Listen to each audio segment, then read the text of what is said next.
Aujourd'hui on se retrouve pour une nouvelle vidéo dans ma cuisine, ça va changer, dans une tenue que je n'ai pas non plus l'habitude d'avoir, tout simplement parce qu'on va parler de routine. Ça fait maintenant 7 ans que j'ai mon entreprise, ça fait 7 ans que j'oscille entre différentes routines sur différents sujets, aussi bien au niveau de l'alimentation, au niveau du sport, au niveau du rythme de travail. Et depuis cet été, je pense que j'ai trouvé un rythme qui me correspond et donc je vais vous en parler. Vous avez remarqué, si vous me suivez sur Instagram, que je vous partage beaucoup plus de routines aujourd'hui pour plusieurs raisons. Je vous les partagerai un petit peu après, mais déjà c'est que je me sens beaucoup mieux dans mon corps et dans ma tête. Les 3 dernières années ont été assez challengeante, on va dire ça comme ça. Aujourd'hui j'ai vraiment un équilibre. J'ai également aussi la chance d'avoir une équipe qui est en train de se constituer autour de moi. Cette semaine on va être en tout, on va être 4 avec moi-même, donc ça fait 3 personnes qui vont collaborer ou qui collaborent avec moi. Et j'avoue que c'est très agréable. La première chose que j'ai changé, c'est ma routine du réveil. Avant, je m'imposais de me lever à 5h30 ou à 6h tapante. Je m'en voulais toute la journée si j'étais pas levée à cette heure-là, que je sois fatiguée, en pleine forme ou pas. J'aurais pu me faire un petit matcha, je vais me faire un matcha en même temps, tiens. Donc, une des choses qui a vraiment changé, je vais prendre un chai tea matcha. Je fais pas de la pub, hein, c'est vraiment... Et aujourd'hui, j'ai du lait d'avoine, on va le faire avec du lait d'avoine. Donc une des choses qui a vraiment changé aujourd'hui, c'est la première chose, c'est ce que je fais lorsque je me réveille. Quand je me réveille, avant j'étais... Voilà, je me levais et l'obsession c'était de se lever. Maintenant ce que je veux c'est de me lever dans des bonnes conditions, dans une bonne ambiance. Et je veux être la meilleure version de moi-même chaque matin. Je ne veux plus être forcément dans le... J'ai un petit appareil qui permet de faire des matchas, des petites mousses, donc on va s'en servir.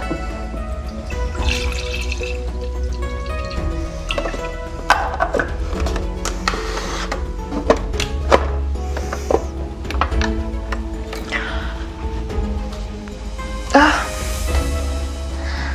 on va prendre ça, oui. On le fera mousser après. Non, c'est pas c'est du chai tea, c'est pas du matcha. Je me suis trompée parce que j'ai plus de matcha, en fait il arrive demain. Donc la première chose que j'ai changé, comme je vous disais, c'est vraiment qu'est-ce que je fais le matin. Le matin, première chose que je fais, déjà je me réveille à mon rythme. Je m'impose plus à être en bas à une certaine heure. Limite quand je me levais après 6h10, je m'en voulais, mais vraiment toute la journée. Dorénavant je me lève vraiment tranquillement. Il y a un réveil à 6h quand j'ai des rendez-vous comme le lundi, où le lundi j'ai tous mes coachings, on commence à 9h et j'ai plusieurs coachings qui s'enchaînent. Donc là effectivement j'essaie de me lever à 6h, mais sinon je me lève entre 6h et 7h30 plus ou moins naturellement.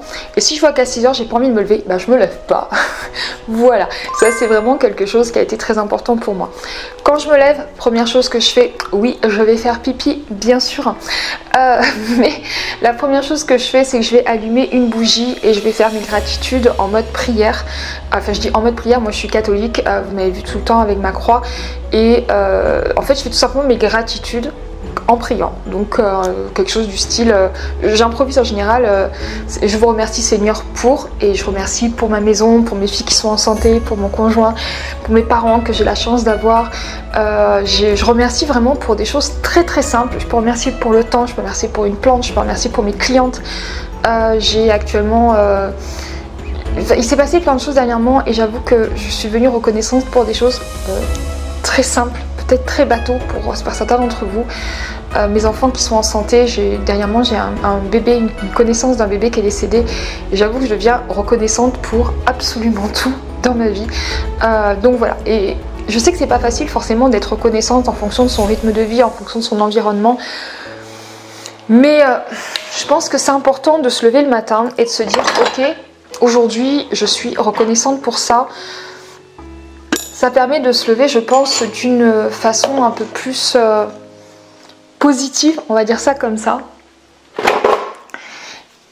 Et ensuite, lorsque j'ai fini ça, eh bien je déjeune. Je déjeune toujours par une tasse de un matcha aujourd'hui. Ça aussi, c'est une des choses que j'ai changé. Donc la première chose que j'ai changé, c'est mon réveil tranquillement.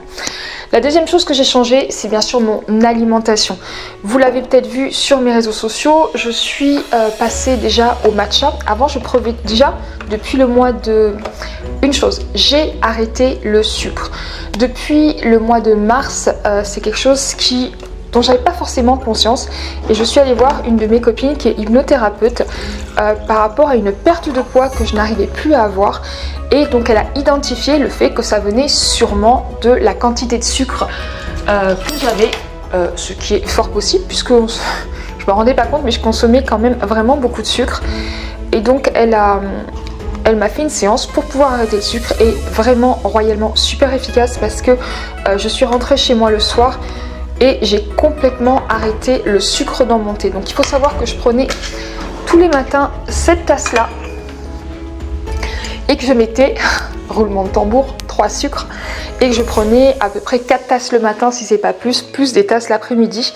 Donc vous imaginez le taux de sucre que j'avais. Ensuite, donc l'alimentation. Et bien déjà, j'ai arrêté le sucre. 2, j'ai arrêté le thé noir. Là, c'est vraiment exceptionnel que je me fasse un chai tea. Mais j'ai arrêté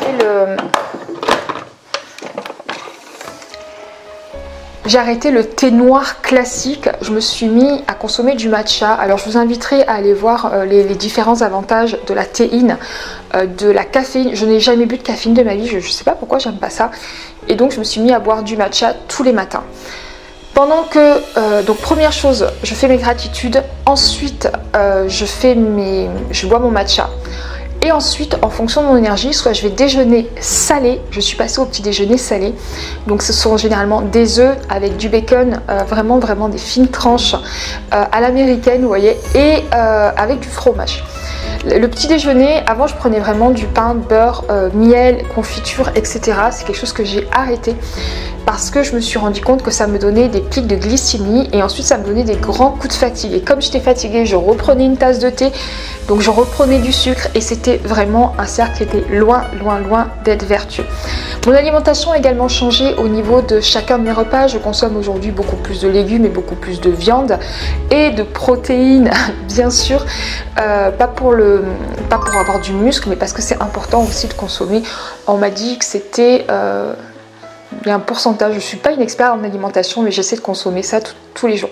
Donc première chose, c'est me lever à une heure qui me convient. Deuxième chose, c'est l'alimentation que j'ai complètement changé. Si vous me suivez sur Instagram, vous allez voir pas mal de mes vidéos. Une chose aussi que j'ai changé, c'est vivre en fonction de mon cycle. J'ai 72% d'hommes qui me suivent sur YouTube. Je pense qu'ils vont s'arrêter là, et c'est très bien. J'ai décidé de vivre et de travailler en fonction de mon cycle, parce que en fait, une femme, les hormones des femmes ont une durée de vie de 21 jours. Les hormones des hommes ont une durée de vie de 24 heures. Donc, j'ai décidé d'arrêter de suivre des hommes, d'arrêter de me faire coacher par des hommes, parce que leur façon de travailler n'est pas bonne. J'estime très sincèrement aujourd'hui que 90% des hommes ne devraient pas coacher des femmes, pour la simple et bonne raison, c'est qu'ils ne fonctionnent pas comme nous on fonctionne. Je vous l'ai dit, les hormones masculines, je vous mettrai un dessin là, les hormones masculines qui sont la testostérone a une durée de vie de 24 heures. Ce qui fait qu'un homme est capable tous les jours de renouveler les mêmes actions avec la même énergie, parce qu'il a des hormones qui durent 24 heures. Nous, les oestrogènes, ont une durée de vie de 21 jours. Donc forcément, les choses qu'un homme en gros va être capable de faire sur une journée, nous, on va avoir le même cycle sur 21 jours. Donc forcément, il y a des périodes de notre cycle où on ne sera pas capable de travailler, on ne sera pas capable de créer du contenu, on ne sera pas capable de faire des exercices de concentration comme la comptabilité, etc. Moi, je sais que par exemple, la comptabilité, je la fais juste après mes règles. Tout ce qui est création de contenu, je le fais pendant ma période d'ovulation, où en général, je suis plutôt pleine d'énergie. Voilà. Et j'ai vraiment changé absolument tout mon cycle de travail en fonction justement de mon cycle féminin, et surtout de mes hormones, parce que je ne contrôle pas mon cycle féminin et je ne contrôle pas mes hormones. J'ai pas envie de prendre des compléments sur ça pour m'aider à avoir une vie un peu plus saine. Voilà, petit matcha. On va le mettre à laver plutôt, hop. Je laverai après. Et matcha, hop, matcha à base d'avoine. Ok, ensuite, je regarde toutes mes notes. Donc je vous disais, donc la troisième chose que j'ai changé, c'est le sport. J'ai essayé le sport à la maison, puisque avec mes deux filles, c'était un petit peu difficile de s'organiser. Il fallait que j'emmène ma grande fille à son alternance, des fois il fallait que j'emmène la petite à l'école. C'était une grosse période d'organisation. Aujourd'hui mes filles sont un petit peu plus grandes et donc j'ai mis en place le fait d'aller systématiquement à la salle 3 fois par semaine le soir après 18 h. Le gros avantage de faire ça, eh bien c'est qu'à 18 h j'ai fini tous mes coachings, j'ai fini tous mes rendez-vous et j'ai fini tout mon travail de la journée, qu'on soit d'accord. Et donc ça me laisse vraiment 1h30 que je peux concentrer sur moi. Parce que des fois avant, quand je faisais le sport le matin, si je transpire trop, il fallait que je me lave la tête. Résultat, je commençais mes premiers rendez-vous avec la tête mouillée. C'est pas très professionnel, même si ça m'arrive encore aujourd'hui de le faire. Et donc, je remets l'ordinateur parce que j'ai mes notes. Donc, je fais aujourd'hui du sport 3 fois par semaine, le mardi soir, le jeudi soir et le samedi matin. Et aujourd'hui, ce sera samedi soir parce qu'on est samedi. Qu'est-ce que ça m'a apporté également, excepté le fait de pouvoir remettre des caracos. Non, sincèrement, ça m'a apporté le fait de pouvoir me défouler. J'ai un travail qui est assez intense. Je l'ai voulu très tranquille pendant des années. Aujourd'hui, j'ai vraiment décidé de passer à la méthode x10, comme dirait Grant Cardone. Et j'ai décidé donc d'augmenter mes contenus, d'augmenter ma visibilité, d'augmenter également mon nombre de clientes. Pourquoi? Parce que ça me permet d'avoir une vision un peu plus nationale, voire internationale de mon activité. J'ai eu depuis cet été des clientes au Canada. Vous avez d'ailleurs une interview de Sonia, qui est ma première cliente depuis longtemps, ma première cliente au Canada, que j'ai eu pour un projet qui s'appelle Team Meno. J'ai également d'autres clientes qui sont en cours. Et le fait d'avoir toute cette clientèle, ces gens qui arrivent, j'ai l'agence de com qui est en développement, etc. Je ne pouvais pas le matin, finir mon sport à 8h30, prendre ma douche et commencer à 10h comme je faisais avant. C'était pas possible. Aujourd'hui, je dois commencer à travailler à 9h. Puisque tous les matins à 9h, déjà, j'ai un débriefing. Donc, j'ai décalé le sport au soir. À 18h, je vais à la salle de sport. Je reste à peu près 1 heure. Et je reviens, le 30 points de ma douche. Ensuite, on mange tranquillement, on se couche, on regarde une petite série. En ce moment, c'est Fear the Walking Dead. Oui, c'est une vieille série, mais je ne l'avais pas regardée. Et ça a été vraiment un game changer au niveau de mon activité parce que je culpabilise plus de ne pas aller à la salle. Je me sens beaucoup plus en énergie par rapport à ça. Et en plus, mon corps ressent les changements, donc ça c'est toujours agréable. Je passe beaucoup de temps sur l'ordinateur, donc il faut forcément que je travaille mon dos parce que j'ai tendance à être un peu voûtée. Et là, le fait vraiment d'aller à la salle, ça a été vraiment, c'est quelque chose qui m'a fait du bien. Surtout que mon conjoint, lui, est très sportif. Si vous avez déjà vu des photos, vous verrez qu'on n'a pas du tout la même taille de bras. Et c'est vrai que je culpabilisais de ne pas aller à la salle, de ne pas faire de sport, etc. Je payais un abonnement pour rien. Enfin, on payait un abonnement pour rien parce qu'on a un abonnement pour 2. Et ça a été une des choses vraiment... Ouais, je sais pas comment dire en fait, parce qu'à la fois ça fait du bien à la tête, ça fait du bien à mon corps, ça me fait me dépasser. Je vous mettrai des vidéos là ou là sur le côté, mais c'est vrai qu'au début par exemple, lorsque je faisais des squats, les squats vous savez c'est quand on porte une barre sur les épaules et qu'on fait comme ça.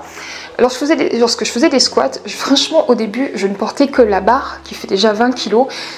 Et ça m'allait très bien, j'avais honte, qu'on soit d'accord, mais je ne portais que la barre qui faisait 20 kg et je faisais mes squats, j'essaie tout le temps d'en faire 100 et même avec une barre qui fait, en fait je fais 15, j'arrête, 15, j'arrête, 15, j'arrête et ensuite j'essaie toujours d'arriver autour de 100.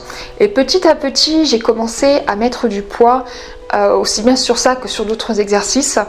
Et c'est extrêmement satisfaisant. Par contre, par exemple, sur les squats, je ne veux pas dépasser les 60 kg, c'est-à-dire ce que je fais actuellement, parce que j'ai pas non plus envie d'avoir des grosses jambes. Pour le dos, c'est pareil, j'essaie plutôt de faire des mouvements qui sont rapides, parce que je ne veux pas avoir des grosses épaules, je ne veux pas avoir des gros muscles. Je suis déjà assez grande, je fais 1m70, je suis assez carrée. Si en plus de ça, j'ai des muscles, ça ira pas du tout. Et ensuite, la 5e chose que j'ai changé, c'est mon organisation. Au niveau, avant j'y allais un petit peu, voilà, j'avais une chose à faire par jour. Aujourd'hui, quand j'ouvre mon agenda, en plus on a vraiment organisé tout avec ma collaboratrice. On utilise Agorapulse. Non, on utilise aussi Agorapulse, mais on utilise Asana pour savoir toutes les tâches qu'on a à faire par jour. Résultat, elle va cocher les tâches qu'elle a à faire. Moi donc, je dois cocher les tâches que j'ai à faire. Les tâches que j'ai à faire, c'est le cas de le dire, les cases, parce qu'il faut cocher aussi. Et toutes ces tâches, je vais les reporter dans mon agenda Google. Et ça va me permettre de savoir tous les jours ce que je dois faire. Et si je prends du retard, comme aujourd'hui samedi, eh bien je tourne dans mon salon, les moments où il n'y a personne. Et si je prends du retard, eh bien c'est à moi de gérer ce retard pour que Fanny n'ait pas du retard dans son emploi du temps. Aujourd'hui, normalement, c'est elle qui est censée monter cette vidéo. Comme j'ai du retard, c'est moi qui vais monter cette vidéo parce que elle ne travaille pas le week-end, c'est une salariée. Et donc le fait de planifier tout ça, en fait, ça me permet d'être en avance. Là, on a presque 3 semaines d'avance au niveau de notre contenu. Je vais vous partager ici justement le visuel Agorapulse qui montre tout ce qu'on partage, tout le contenu concret et le fait de prendre de l'avance, le fait de s'organiser, le fait de planifier, eh bien fait qu'aujourd'hui on a 3 semaines d'avance et normalement d'ici la fin de semaine prochaine on aura plus d'1 mois d'avance. Donc aujourd'hui on fait un Reels par jour, je fais plusieurs stories dans la journée, on fait 2 posts par semaine sur les articles et le but c'est que je sois beaucoup plus présente parce que si je ne suis pas présente sur les réseaux sociaux, je ne suis pas visible. S'il y a vraiment une des erreurs, il faudrait que je fasse une vidéo là-dessus sur justement l'importance d'être visible. Aujourd'hui, tout entrepreneur devrait consacrer au moins 2 heures, vraiment 2 heures par jour pour sa visibilité. Ne serait-ce que faire un post le matin, prendre le temps d'écrire, faire des stories. Et ça, on reparlera de la création des différents posts, mais je ne vais pas partir là-dessus aujourd'hui. Aujourd'hui, on est vraiment sur 5 habitudes qui ont changé ma vie et que j'ai prises cet été. Donc, voilà les 5 habitudes que je vous ai partagées. Je vais vous les redire ici. La première, c'est le rythme que j'ai décidé de changer. Le matin, j'essaie d'avoir un rythme qui est beaucoup plus doux et qui me correspond. Ensuite, l'alimentation, aussi bien au niveau de chacun de mes repas et l'arrêt complet du sucre depuis le mois de mars grâce à Chantal. Si vous voulez ses coordonnées, si vous voulez vous aussi arrêter le sucre, n'hésitez pas à me le dire. La troisième chose, eh bien, c'est de vivre en fonction de mon cycle, en fonction de mes hormones et d'arrêter d'être coachée par des hommes parce que j'en reparlerai là-dessus, mais je pense sincèrement que si aujourd'hui des entrepreneuses essaient de se lancer et ont cette impression à un moment de partir en burn-out, c'est parce qu'elles sont conseillées par des personnes qui ne comprennent pas leur rythme et qui ne comprennent pas qu'à certains moments du mois, on ne peut pas passer à l'action, c'est juste viscéral. Voilà, c'est hormonal, c'est pas viscéral, c'est hormonal. La troisième chose que j'ai changé, eh bien, c'est de faire du sport. Ensuite, faire toute ma planification et mon organisation. Je pense que... voilà, j'espère que j'ai pas été trop dans le désordre dans cette vidéo. J'ai pas trop l'habitude de filmer dans ma cuisine, dans cette tenue ou de cuisiner. Là, c'est une petite cuisine, hein, mais... c'est un nouveau format, donc n'hésitez pas à me dire si c'est quelque chose qui vous plaît, qu'on change aussi un petit peu de lieu.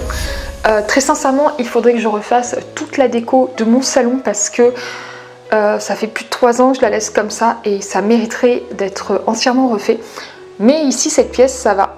Et si j'ai oublié de vous dire que le matin je me fais des jus, vous avez dû voir les vidéos, donc j'utilise un petit extracteur ici, c'est pas de la pub, c'est un cadeau que mes filles et mon conjoint m'ont offert. Voici donc les 5 habitudes que j'ai changées cet été et qui ont réellement changé toute mon énergie, ma façon de vivre et surtout ma capacité à beaucoup mieux travailler. Si vous avez aimé cette vidéo, n'hésitez pas à mettre un pouce, un like. Si vous-même vous avez d'autres habitudes, vraiment, je suis preneuse, donc n'hésitez absolument pas à me les partager. Je vous souhaite une excellente fin de journée et surtout n'oubliez pas, vous êtes unique, votre marque c'est vous.